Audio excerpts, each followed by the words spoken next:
ఈరోజు గౌరవ ముఖ్యమంత్రి వర్యులు శ్రీ నారా చంద్రబాబు నాయుడు గారి చేతుల వర్చువల్ మోడ్లో నెల్లూరు మున్సిపల్ కార్పొరేషన్కి మొదటి దశలో 101 ఈ ఆటోలని ఇనాగరేషన్ చేయడం జరిగింది. ఈ 101 ఈ ఆటోల ద్వారా అదేవిధంగా రానున్నటువంటి మరో 99 ఆటోలు మొత్తం 200 ఈ ఆటోల ద్వారా నెల్లూరు నగరంలో ఉన్నటువంటి 54 డివిజన్స్లో 100% డోర్ టు డోర్ కలెక్షన్ జరిగే విధంగా ప్రణాళికలు రూపొందించారు. అంతేకాకుండా గతంలో కూడా ఆటోలు ఉండేవి. వాటికి వీటికి డిఫరెన్స్ ఏమంటే గతంలో డీజిల్ ఆటోలు ఉండేవి, కానీ ఇవన్నీ కూడా ఎలక్ట్రిక్ ఆటోస్. అంటే కాలుష్య రహితంగా ఉండేందుకు, వాతావరణాన్ని సమతుల్యతను కాపాడేందుకు ఈ ఎలక్ట్రిక్ ఆటోలను కూడా అధునాతన శాస్త్ర సంకేతాలతో కూడినటువంటి ఈ ఎలక్ట్రిక్ ఆటోలని వినియోగంలోకి తీసుకురావడం జరిగింది.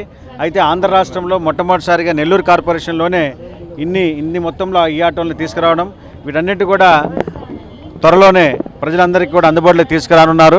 అయితే ప్రజలందరూ కూడా సహకరించి మీ ఇంటికి శానిటేషన్ ఆటో వచ్చినప్పుడు ఖచ్చితంగా మీ ఇంట్లోని చెత్తను శానిటేషన్ ఆటోలకు ఇవ్వాలని చెప్పి, శానిటరీ వర్కర్స్కి సహకరించాలని చెప్పి, దయచేసి ఎక్కడ కూడా రోడ్లపైన కానీ డ్రైనేజెస్లో కానీ అదేవిధంగా ఖాళీ స్థలాల్లో కానీ చెత్త వేయరాదని చెప్పి నెల్లూరు నగరాన్ని ఒక చెత్తరహిత కాలుష్యరహిత నగరంగా తీర్చిదిద్దాలని చెప్పి మీరందరూ ఇందులో భాగస్వాములు కావాలని చెప్పి నెల్లూరు పౌరులందరినీ పేరు పేరున విజ్ఞప్తి చేస్తున్నాను.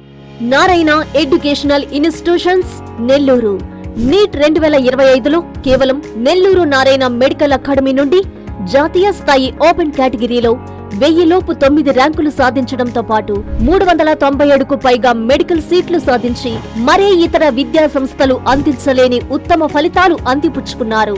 నీట్ లాంగ్ టర్మ్ బ్యాచ్ కు జూలై 13 నుండి క్లాసులు ప్రారంభం. సంప్రదించండి నెల్లూరు నారాయణ మెడికల్ అకాడమీ.